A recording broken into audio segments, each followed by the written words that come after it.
We are at risk of a lost generation. It's one thing to be ignorant about a problem. It's quite another to be neglectful. And I'm sad to say that for far too long in our country, the NEET crisis has been swept under the carpet. This is, I think a real sobering report. Is this, what could end up defining him? Well, I think it's a very powerful mission because it's all about the future. And there are reasons to take this more urgently today than in the past. It may be a defining mission. Don't give up on employment. Obviously, the rejection is a big thing, and obviously it's not particularly great for young people, to be honest.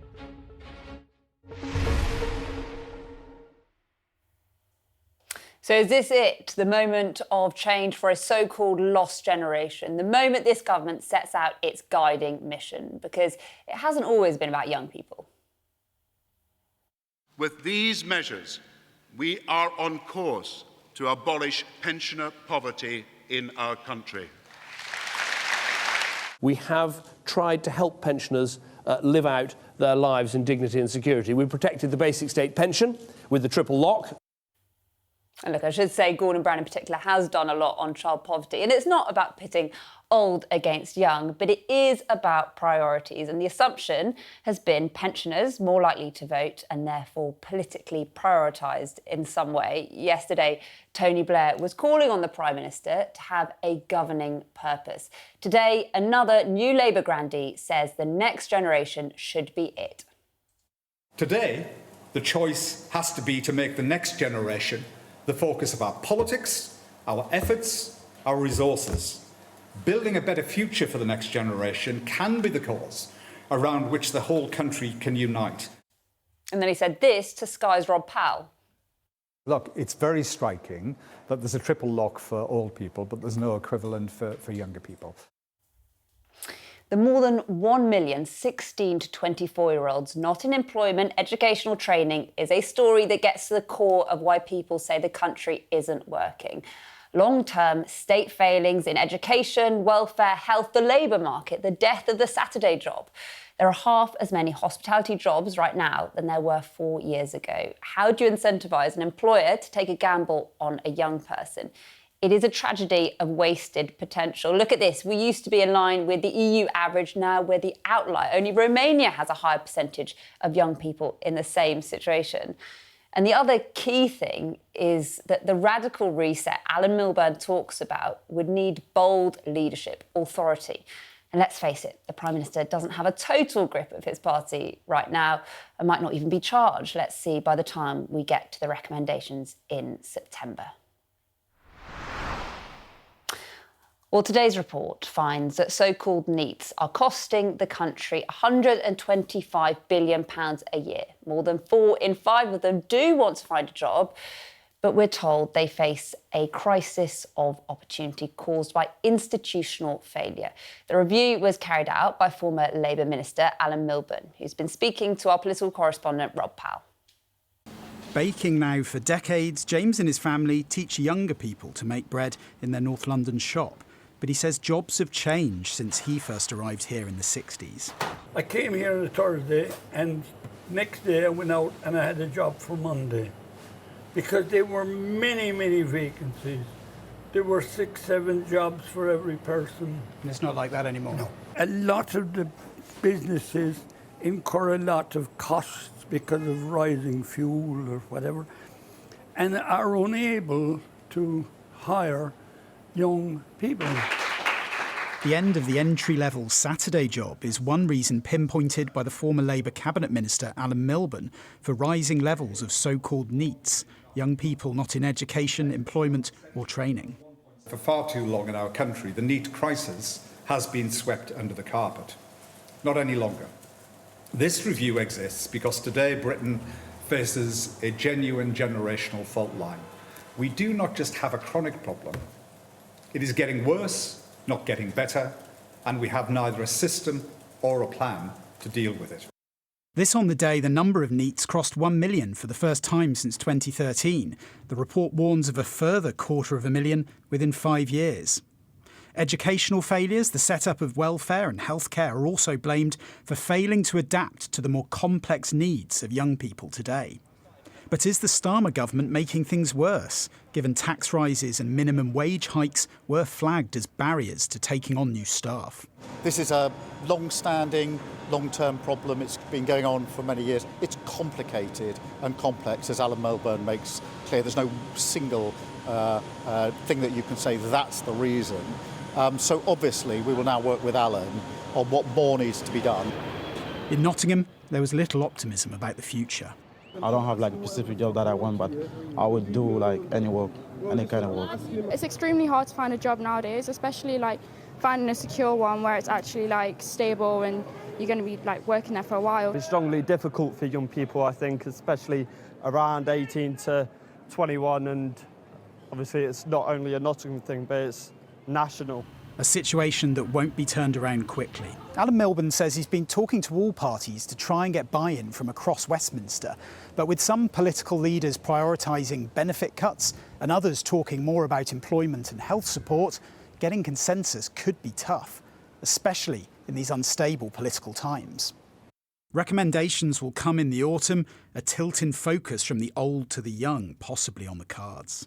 You know, do politicians basically need to be braver and say, no, we're going to review pensioner welfare and we're going to have our own version of the triple lock, equivalent in scope anyway, for young people? Well, all I'd say at this stage is, look, it's very striking that there's a triple lock for old people, but there's no equivalent for younger people. We have got to make this a priority for action. And that is what I'm urging of employers, as much as I'm urging of government ministers. This is not just going to be solved by public policy. This is going to have to be solved on the demand side, the employers who employ young people, as well as on the supply side. Back in North London, James says he worries for the future. When people like me and my age are gone, there's actually nobody left to pick up the flag and carry on, you know. They're letting it go, and it's a shame. The consequence is now clear. Decisions today carrying the weight of futures to come. Rob Powell, Sky News in North London. Well, as you can see, our panel are here, former Science Secretary Michelle Donnellan and former Labour Employment Minister Caroline Flint are on the sofa with me tonight. And I should just be clear, this is still the Cathy Newman Show, but Cathy is off, she'll be back next week, so it's with me, Ali. Thank you for being here, and it's great because you've both got really relevant briefs. Caroline, let's start with you. I mean, we've heard all about the problems, we've heard a lot from Alan Milburn. Do you think this government can actually grip this? Well, I think not just the government have to grip this. I think, you know, the opposition parties have to grip it as well, because it is totally in the national interest that we find some really solutions that can deal with where what Alan has said is most of the young people he's met really want to work. They really, really do. But they're finding themselves just cut out of a labour market that isn't suited to their needs. But also some of the problems some of these young people face. You know, given that children today and young people spend more years in education than ever before, they're not being given the skills or the opportunities to have qualifications that are fit for the modern working world. So I think it is. I think this isn't about just a few policies. This is an event-changing report that we have to think about here. We have to really, really concentrate on not only for the young people who are... I don't even like that term about, you know, not in education, not in employment, not in training. NEETS, I would rather call it need education, employment and training, and that tips it around to be more positive about what we actually have to do. And I think this is going to be a groundbreaking, not only this report, but his report coming in September with recommendations. All politicians, government and outside government, need to wake up. I guess, you know, it is a lot of what he's talking about, skills, training and so on. I mean, it's all going to face-to-face meetings. These things, they cost money, right? Yeah, but I think this report really says that we are failing this generation, and more than that, because this generation is going to be the ones that have to prop up the future generation. That's how our pension and social security system works. So we're shoring up real long-term problems as well as the moral issues around this. And I think there's three takeaways from me. One, we have a big cultural problem. The report is saying that we're spending 25 times more on benefits than we are on actually support to get people into employment, which is completely wrong. We're not sending the right message out or the right ethos out. The second point is we've got to get our act together when it comes to education. If you look at what countries like the Middle East are doing, they've injected AI into the curriculum. We need to be making sure that we are really focusing on those human-centric skills. That'll be really important when AI is more mainstream. also that we are focusing on how you apply your skills and that we can reskill and upskill. And then thirdly, we do have to be honest about the fact that this government is actively damaging young people's opportunities. And I take the point that this is a long-term issue that's happened over many decades. However, even Milburn accepts that the regulatory environment and increase in taxation has meant that it is just unaffordable for businesses to take a gamble on young people and to train them up. We'll pause that thought because we're going to come back to you, I promise. But on that, you challenged the government. Well, a little earlier, I did speak to Pat McFadden, Secretary of State for Work and Pensions, who commissioned the Milburn report. Let's have a listen. Pat McFadden, thanks so much for coming in. I mean, we've heard a lot today about the scale of the problem. You're the guy with the job of fixing it. How are you feeling? Well, I think today's report is really important. It's a really powerful piece of work. I'm enormously grateful to Alan Milburn, the former Health Secretary, for doing it. And I think what he's outlined is something that should be a huge priority for the country, a national cause. We have 1 million young people not in education, employment or training. It's not a problem that arrived today or yesterday. It's been with us for a long time, but it's been getting worse in recent years. So I think we need to respond to that as a government in a big way, but also as a country to take this seriously and to give young people a chance to show us what they can do. I think that's a good cause for the country and it will change human lives in a really positive way if we take it seriously. You talk about it being, a cause for the country. Do you think this is going to end up being the kind of driving mission of this government? Because there are those that say that this Prime Minister needs a driving mission. Is this, what could end up defining him? Well, I think it's a very powerful mission because it's all about the future. And there are reasons to take this more urgently today than in the past. It may be a defining mission. And let me give you 3. There's a big technological challenge coming with the labour market. It's already started, so we need to take it seriously for that reason. Net migration is falling compared to recent years. So that old cry, why don't we do more to train our own people, has become more urgent. And there's also a demographic challenge where, as an ageing society, we simply can't afford to have 1 million young people not contributing to the labour market. So although this is a long-standing problem, I think there are real reasons today why we need to treat it with more urgency. On the labour market, part of that, and Alan Milburn has admitted that this is about government policies, things like the minimum wage, national insurance. Do you accept that? Businesses will always raise their costs, whether it's wages, taxes, regulations, and so on. But part of that is down to government policy. We've taken a decision to increase the minimum wage.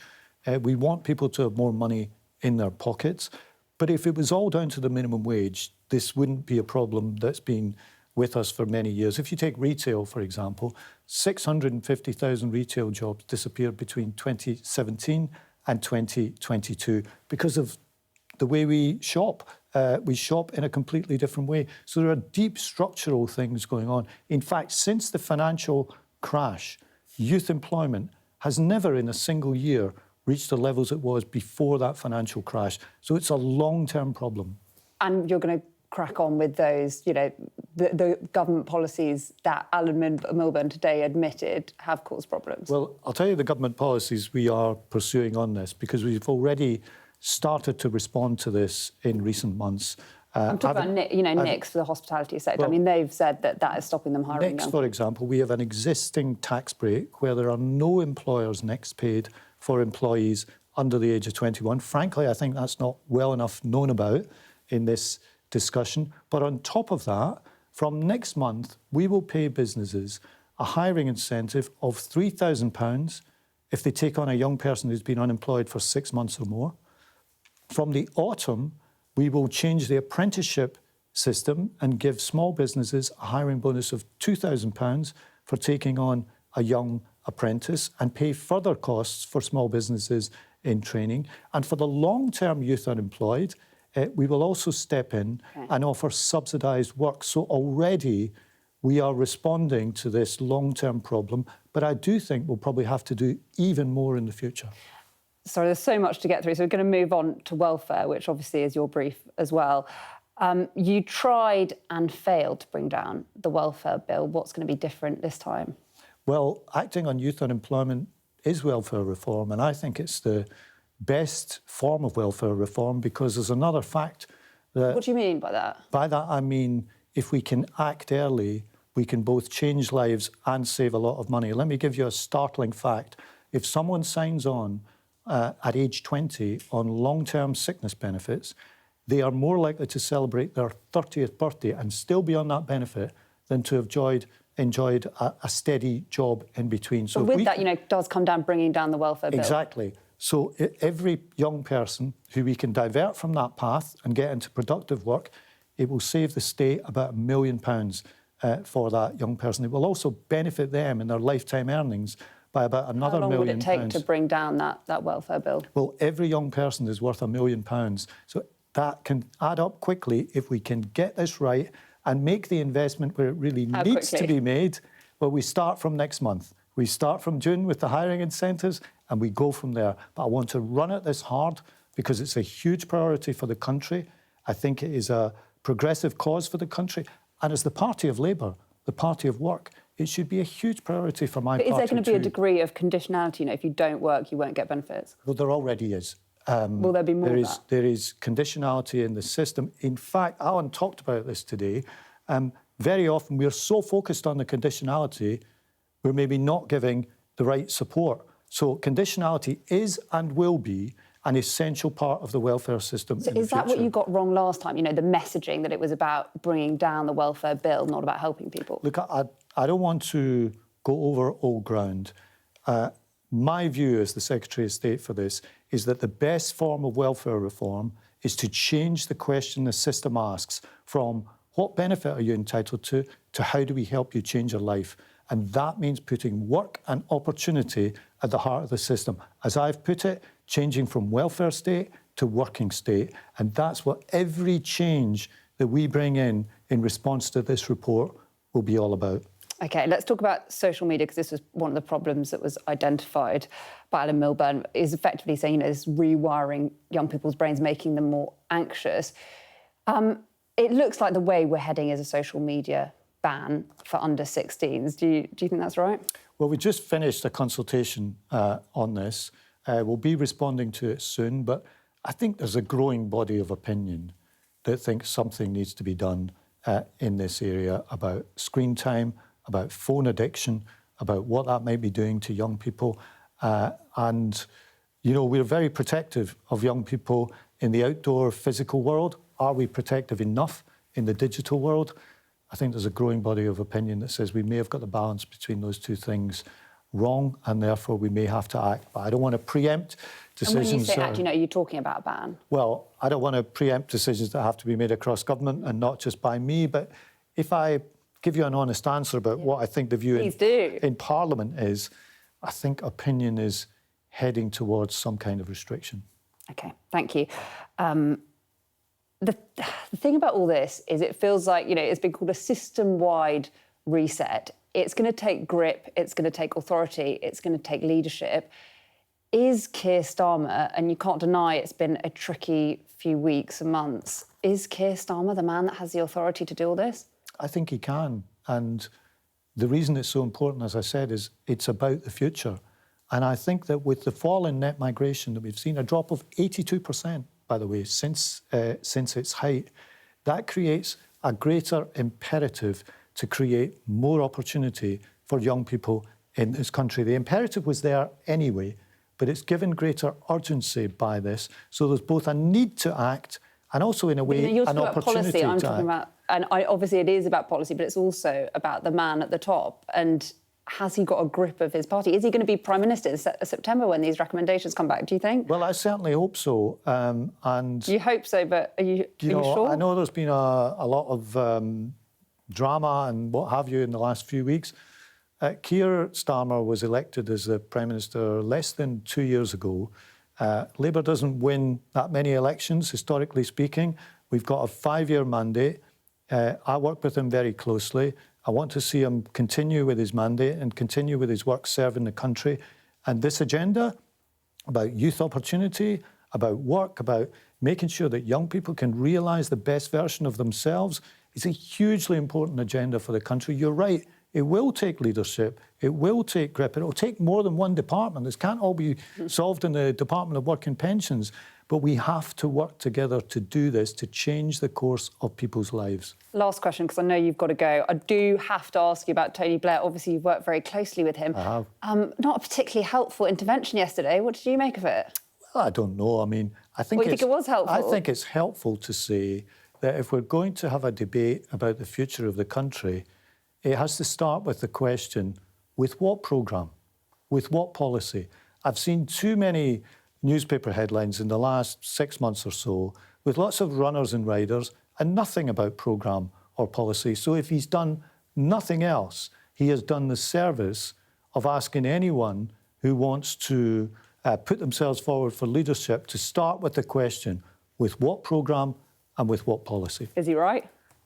Is he right about that? Yes, he's right about that. Is he right what he says? Well, you can differ with individual parts of it. It's a 5,000-word essay, but he's certainly right that a debate about the future of the country begins with asking, what's your answer to the challenges being faced by the country? All right, Pat McFadden, thank you so much for coming in. Thank you. Thank you. So we've just had a really interesting chat with Pat McFadden. He is obviously the Work and Pension Secretary. I'm so glad that we got an interview with him because we've talked so much about the problem and he is actually the guy that is going to have to grapple with this, work out how to get what could be massive reforms past Labour MPs. And I talked to him about a whole range of subjects, you know, social media, the work landscape, why it is that some government policies, businesses are saying aren't helping them employ young people. But I really wanted to ask him about welfare because they struggled to get welfare reforms through. And the way he was framing it suggests to me that they're trying to kind of reframe this not as a saving money exercise, but as a way of getting young people into work. Whether that will, you know, wash when it comes ultimately to bringing down the benefits bill, we'll see. I also asked him, I had to, about Tony Blair. They used to work closely together, and he said it was helpful to have a debate. Well, as you can see, Rob joins us now from the Westminster studio. Rob, I mean, it's been really interesting. You obviously were talking to Milburn earlier. We were talking earlier about the kind of assumption that older people were always prioritised. Do you think that might be changing with what we're seeing? Feels like it, doesn't it? I mean, Alan Milburn was keen not to be pitting one generation against another generation, but I think what he's getting at is more sort of generational parity. You wind the clock back 15 years and politicians came together to decide something had to be done about the issue of pensioner poverty. Now, the triple lock came out of that. It's become a feature of every government since. And I think what Alan Milburn was getting at is that not the same thing needs to happen in practical policy terms, but that something equivalent in scope, something that is broadly accepted, something that becomes a sort of untouchable feature of the political landscape is now needed for young people. Now, what could that look like? We'll get his suggestions in October. Listening to him today, though, it seems like there will be changes in various parts of the state and how it interacts with young people, schools especially. He talked about too much focus on academia and not enough focus on the day-to-day skills needed to go into the workplace. Welfare as well, doing something to stop people sliding so quickly from ill health into welfare. One sobering stat in this report was that for every £25 spent on welfare for young people, just £1 is spent on employment support. Then I think there will be the stuff to encourage businesses to take on young people. And look, all of this will probably need big change, yes, but it will probably also need the government at some point to put its hand in its pocket, which leads you to the inevitable question of where the money comes from. Now, I think for many on the left, especially those focused on this question of intergenerational fairness, their mind might go to things like accumulated property wealth that older generations have, even the state pension eating up an increasingly large slice of not just the welfare budget, but of government spending overall. But there's a reason why governments are reluctant to mess around with stuff like that. It is an absolute devil to get right politically. But I think that's what brings us back to this question of potentially a shifting political climate. You've got the Conservatives and Kemi Badenoch out to bat on the issue of student loans. You've got the Green Party bringing younger voters across from Labour and stealing votes off them. So maybe in the years down the line, if the climate shifts further, some of these political taboos might start to look more palatable to politicians. Rob, thank you so much for your analysis.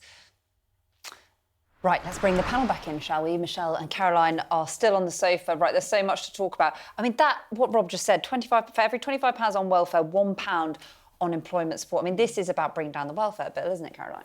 No, I don't think it is. In part. I don't think it's as binary that. I think there are issues around the welfare bill we have to deal because we can't just see it going up and up and up. Because actually the reason why it's going up and up is that too many people of working age, not just younger people from 16 to 24, but older, are finding themselves unemployed when they should be supported into work. So you have to grasp that. But I think the imperative here is, why have we got a situation in 2026 that so many of our young people, and it's been rising for the last 12 years or so, are not finding, even though they spend more time in education than any other generation before them, are finding it so difficult to find work. I think some of that is to do, as Alan has quite rightly pointed out, the sort of things that my generation could sort of rely on is basically, I had my first, if you like, it wasn't a Saturday job, it was 2 nights a week at Jock's Newsagents. Basically, I worked 2 nights a week after school when I was about 12 and would just basically go in there. I would do I knew about a sweet shop. My grandparents ran one when I was a kid. But basically, it was over the counter. It was measuring out the sweets. It was dealing with customers and things like that. And from that age, I literally had a job all the time. When I finished my O-level, my mum got me a job at a local factory in Kingston to start on she said, right, I finished my exams, you're starting on the Monday, you go there and do that. And honestly, when I got my first proper job after university, I used to have all these jobs that I did as an example of what I did. I've seen with my own children who are now in their 30s, their experience was very different. There weren't those sort of jobs there. So one thing I think we should be looking at is in school, maybe at 14, 15 or whatever, I'm sure there'll be health and safety things, but actually why can't some kids have a day a week where they're doing either community service or doing a work placement in a local firm? I mean, they're so important. There are so many opportunities to utilise that in communities and it's not happening. What was your Saturday job, Michelle? So I had holiday jobs more, and then when I finished university, I did a day job, and then I would go straight to my nighttime job. So I did 2 jobs for a period of time. So, yeah. I did waitressing in the evening and I did an expenses administrator in the day. And how important is it that we get, young people doing those sorts of jobs? Well, I think it's really important because obviously it gives them a lot more confidence. It gives them those skills of how you operate in an office or a factory or whatever it is, which you just can't really learn in a school environment. So it is vitally important that they can start out and break that barrier. And what's happening now is that we've got these young people that are spending years without employment. So it just becomes this trap that they never get out of. And it's no wonder then that we have problems with mental health, etc. But I think one point to note around what you were saying there is that we cannot argue that welfare is not a problem. The welfare bill in this country is astonishing. And at the moment, we've tipped the balance so that it doesn't pay to work. Now, if you're a person weighing it up... Michelle. Well, let me finish. I'll let you finish. Okay. If you're a person, you're weighing that up. It doesn't make sense to work. And that is the position that we have got ourselves into. And we need to rein it back. The government were going to do that, and they bottled it last year. And it's time that we sorted that out. I'm not saying that that is the entire reason for this. This is a very complex problem. There are a multitude of different reasons. As I said before, it's things like the education system, etc. But that is a component that we have to actually admit. And our welfare bill is so many more times than our defence budget. That is mad in an unstable world. So it was Ian Duncan Smith that changed our system from one that was, when I was Employment and Welfare Reform Minister, where you had a sort of unemployment allowance, and then we had something called the Employment Support Allowance, which was very much targeted to people who had some condition that was not helping them into the job market.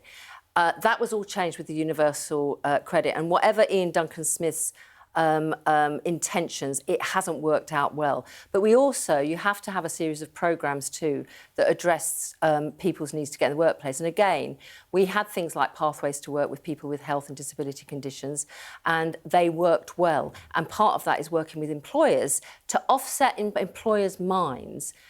I don't know whether it's a fear or a hesitancy that sometimes if you employ someone, for example, with a mental health, anxiety or something, or bipolar, what have you, that's going to be difficult. It isn't difficult. There are plenty of examples with the right support and reasonable adjustments made that don't cost a lot, that actually there are employers in this country already who employ people who are neurodiverse with all sorts of things.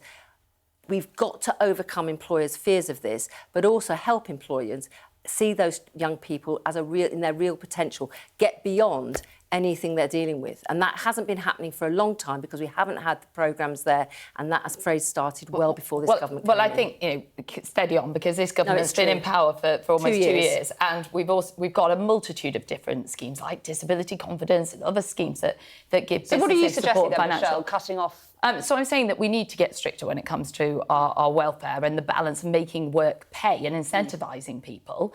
And we also need to rejig our education system so that we're actually providing the skills that employers need. I think we need to stop bashing employers and actually remove some of the regulation, remove some of the taxation, and then we'll find that they're in a position to actually take a gamble on young people. I think one sentence from you. Well, I think the problem is we end up in this binary situation. Of course, not all employers are bad, but some employers could do more. And no, I'm sorry, it's true. And there are examples of really good employers, large corporates, small and medium-sized businesses who do well by the children and young people that live in their area. Leave it there. I'm so sorry. I know, we'll talk about this off air. There's plenty more to talk about. That story is sure to feature heavily on our late night programme, The Wrap, tonight from 10 p.m, here to discuss all of today's big stories.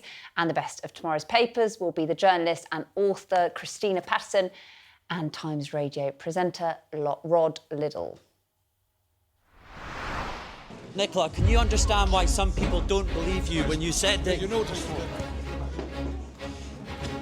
Nicola, why won't you answer questions from the media?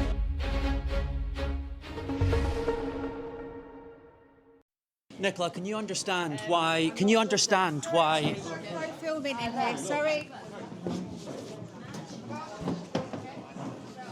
Nicola, can you understand why some people don't believe you when you said that... Nicola, why won't you answer questions from the media in relation to your husband? Well, that was a moment. Our Scotland correspondent Conor Gillies tried to catch up with former Scotland First Minister Nicola Sturgeon as she left an event at the Literary Festival in Ireland a bit earlier. She's been talking about how the last few days have been, as she put it, probably the worst week of my life. On Monday, of course, you'll know her estranged husband, Peter Morrell, admitted in court to embezzling more than £400,000 from the political party that she once led and of which he was chief executive. Well, I'm pleased to say Conor joins us live now. Conor, what did you have to say?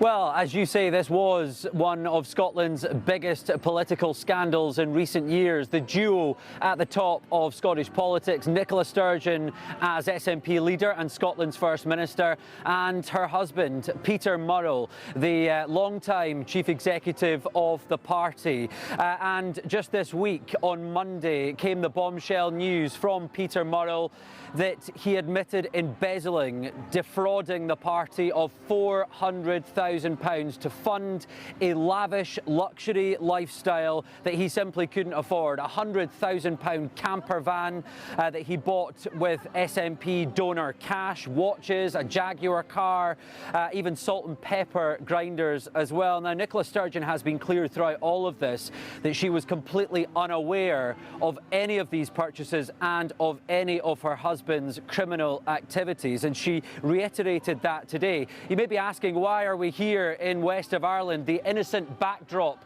of the musical performance here at this book festival? Well, it's because Nicola Sturgeon made her first public appearance today since that admission of guilt by her estranged husband, and we attempted, along with other media broadcasters, to ask Nicola Sturgeon some questions here at the conclusion of that event, and she, as you've just witnessed there, dodged those questions, doing a runner into the kitchen, security barging us out of the way. And why do we need to ask some questions of Nicola Sturgeon? Well, I would have been asking, what does it say about her leadership that this criminality, that this amount of money was lost, was stolen while she was leader, and the crimes went unchecked for so long?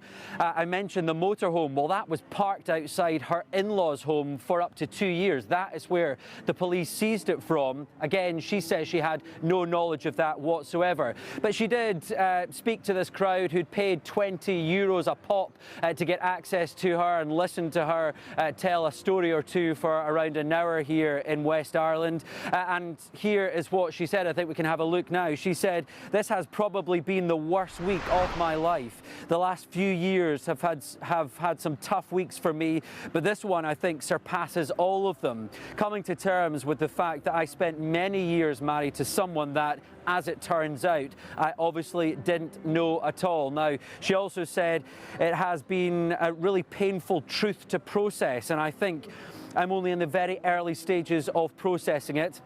I was completely exonerated, totally cleared. And yet that doesn't stop this week many people pointing the finger of suspicion at me all over again for trying to hold me responsible for someone else's crimes and having to go through that in a very, very public way.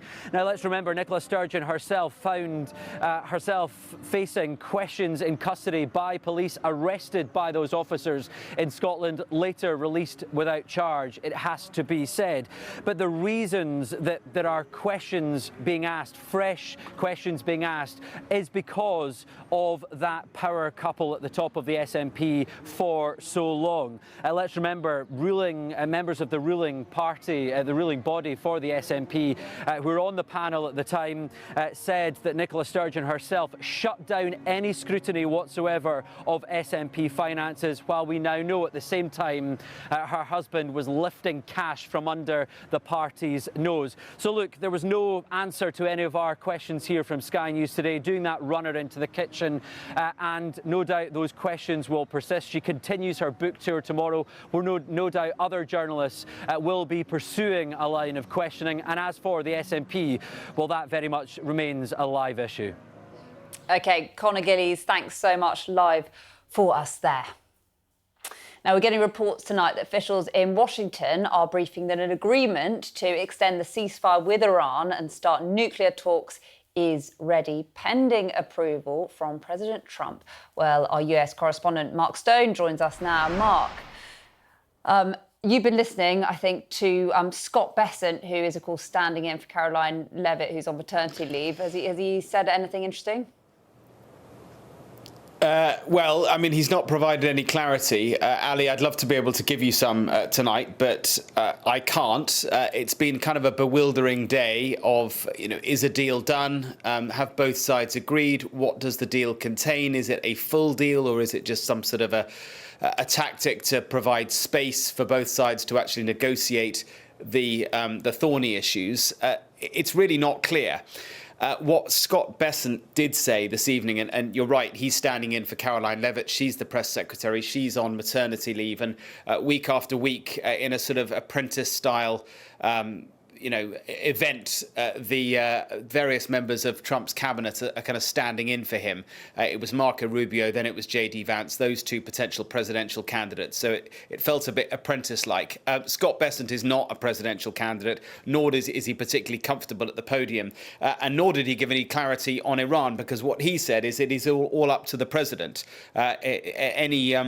What did he say? Here we are. Everything depends on what the president wants to do. And he seemed to suggest that the president wouldn't sign any deal until it had guarantees in it that Iran would give up its nuclear capability, that Iran would hand over its enriched uranium and open the Strait of Hormuz. Those three key issues. Well, what we were understanding the deal was, this 60-day space to negotiate was to negotiate two of those points, the nuclear issue. And now Scott Bessent seems to be saying Trump won't sign it unless it has explicit agreement that Iran would give up its nuclear capability. So look, I'm sorry I can't provide you any clarity. I feel like we have been here many times before. Steps forward maybe, but also military back and forth as well, with Iran firing a ballistic missile at Kuwait overnight, and the Americans saying they took defensive action overnight as well. So goodness knows what's happening. Sorry, no clarity. No, Mark, thank you. Well, I know if anyone can get clarity, it's you. So we'll come back to you if we hear any more. Thank you very much. Right, Caroline and Michelle are still on the sofa. OK, let's talk a bit about Iran because, I mean, as Mark was saying, you know, it's kind of hard to keep up with everything that's happening. We had these reports out of Iranian state TV yesterday that it could be a draft deal. White House yesterday saying that wasn't the case. Now this. What do you make of it all, Caroline? Well, we've been here since February the 28th. It's a long time, given it was meant to be over in a couple of weeks, wasn't it? A fortnight later. I mean, what's really weird about everything that's happened is obviously, you know, the report there was about what can they do in terms of a deal on the nuclear capacity of Iran. And I think some of that is predicated on whether Iran is willing for others to reduce that capacity or whether they're going to be left with others watching what they do and inspecting it to do it themselves. But the irony of all this is I think a lot of people around the world had never heard of the Straits of Hormuz. They had no idea whatsoever how important that was to the transport, not just of oil and gas, but other goods as well, to ourselves and elsewhere. And in some ways, a weird outcome of this is President Trump has almost strengthened Iran's leverage when it comes to that piece of water. I'm sure that's not the outcome he thought, but the fact is, apart from the nuclear stuff, we're now having to talk about whether tolls will be charged, how free will it be, going back to where it was before this crisis. And at the end of the day, the poor people in Iran who suffer enormous oppression and repressive actions, something like 8,000 people have been picked up since this started and arrested. Others have been executed. None of that has changed for all that Trump lauded when he first started this conflict. And we don't talk about that because in the beginning, if you remember, and I'm sure Michelle and I probably would agree on this, President Trump was shouting the odds about how this would lead to an uprising and those people who are sadly oppressed in that country would realise their freedoms. Well, that seems even further away than ever. I mean, is there any trust at all, any landing zone for a deal? Well, first of all, I completely agree with Caroline around the fact that it is really highlighted to the Iranian regime just how powerful that Strait of Hormuz is. And in many ways, Trump has shot himself in the foot with that one. But in relation to where we go from now, you know, every day it almost feels like we wake up and it's like a knee-jerk different thing. We're heading towards the end, and then we're not. And they all contradict one another. And Trump's messaging changes and evolves within the same day.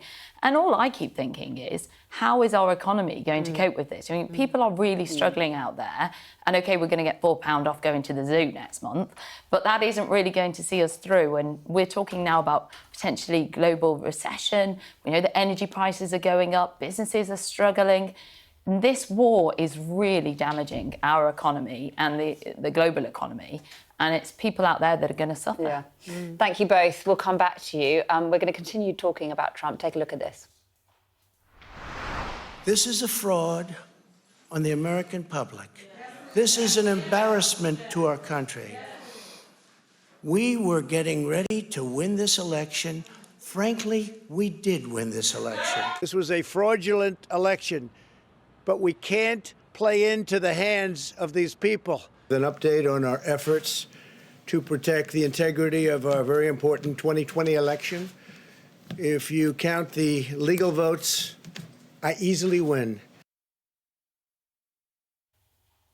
Lies should be punished in all walks of life. It seems like quite an uncontroversial statement, doesn't it? But while corporate CEOs who fib to burnish the image of their company can be fined or even jailed, lies by politicians have no such automatic sanction, and their lies threaten the foundations of democracy. So says Andrew Weissman, formerly a lead prosecutor in Special Counsel Robert Mueller's office, who has written a book, Lies Kingdom, How to Stop Trump's Deceit and Save America. Well, he joins me now, I'm pleased to say. Thank you so much for being with us. So you've been singled out by Donald Trump. You've twice been named in executive orders. I suppose my first question is, what is that like, being targeted by the president?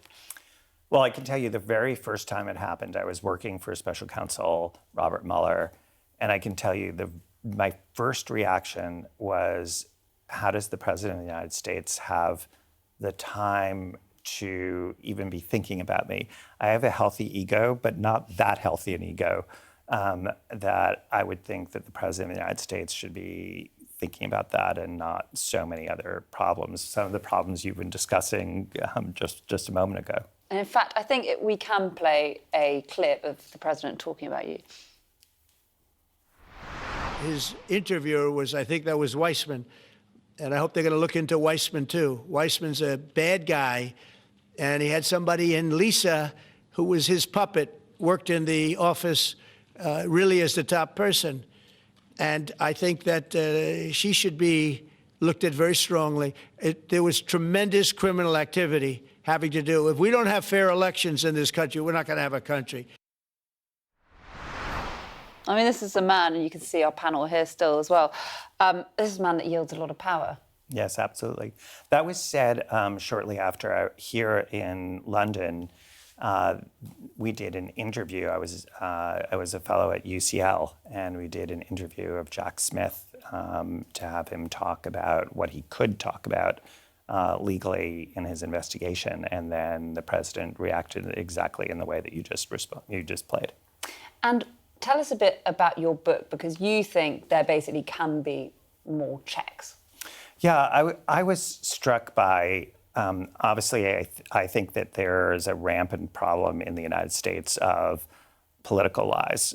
It is a crime in the United States to lie to Congress, but it's not a crime for Congress to lie to us.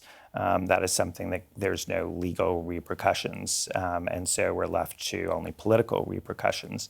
And I was struck that in my career, how many people in how many different walks of life can find themselves on the wrong side of the criminal law and civil law. You mentioned CEOs. I prosecuted the Enron case, but also Roger Stone was convicted for lying to Congress. Paul Manafort pleaded guilty and admitted that he lied to banks, to the Department of Justice, to FBI agents. All of that is something that we regulate. Rudy Giuliani, the former mayor of New York City, was found, and he was found civilly liable when he was found to have lied about 2 election workers. And all of that is something that we penalize in one way or the other. And the anomaly that we don't do that with respect to politicians, even when it's core material lies about, for instance, whether you won the election, we don't in any way have any sort of sanctions. Is the US unusual here? What's the precedent in other countries? So that was one of the really interesting things. I looked at what other states in the United States, because we have a federal system, but I also looked at various models. So England was one, and Brazil in particular, because of Bolsonaro, the former president. I looked at France and looked at Germany. And so I used those as potential models and then explain how they work and then how those might be used in the United States, where we have a different legal system. We have a very strong First Amendment, but I sort of walk people through how I think we could model something that happens here in England, happens certainly in Brazil, that would hold political leaders to account if they intentionally lie about something material, not something like the crowd size that one has at an event, to take one obvious example, or how one did in school. I mean, those are not good things, to be clear, but I could see why you wouldn't want a criminal law on something that's not as material as something like who won the election. Yeah, it's because I always thought that there were more checks and balances in America because of the Constitution compared to, say, the UK. So that is something that I think was true. But one of the things that Donald Trump has revealed in the first and second terms is how much our Constitution leaves a lot to norms, but not hard and fast laws. And so in our 250th anniversary, which I know is a drop in the bucket compared to being here in Europe, but I really caused me to think about how can we sort of harden the target? How can we make ourselves more resilient to authoritarian tendencies? Do you think anyone's listening? Do you think you can have an impact? I'm hopeful. I think at the federal level, there are 50 states, and everything that I'm talking about could happen at the state level as well. We'll see how the midterms go, but I'm hopeful. I hope that at the very least, I'm getting people to think about better structural reforms to hopefully have another 250 years of a healthy democracy. Should we bring the panel in? Because, of course, I mean, we've talked about the UK a bit there, and a few years ago there were accusations of Boris Johnson lying. So, it's a problem that different countries have and deal with in different ways. Yeah, and it is really important that we have integrity, especially in our elections. And there was an individual that lost his seat in 2010 because of this under our Representation of the People's Act. So we do actually have processes and policies in place to protect. That was exactly one of the instances that I talked about. One of the examples you used. What do you think? No, I think that, just to say that, the UK can't cover it itself in glory. If you went back 250 years in the UK, we had our own number of what we used to call rotten boroughs and all sorts of things going on that didn't necessarily, raise the standard of democracy. But, I think there has to be something in which, and I think it's even bigger than just, which is important, about someone coming along and suggesting the election wasn't done properly and therefore it should be null and void, and encouraging others to see it in that way. It is about a sort of discussions we should be able to have, and it's quite right, and we've had it in this country where people have put complaints about where maybe postal votes haven't been used properly or what have you like that. We have an electoral commission that will look at these issues. They will do investigations, but it's done in what I would say a organised and proper way to get to the truth. And then acceptance by everyone once that's done, that is the truth.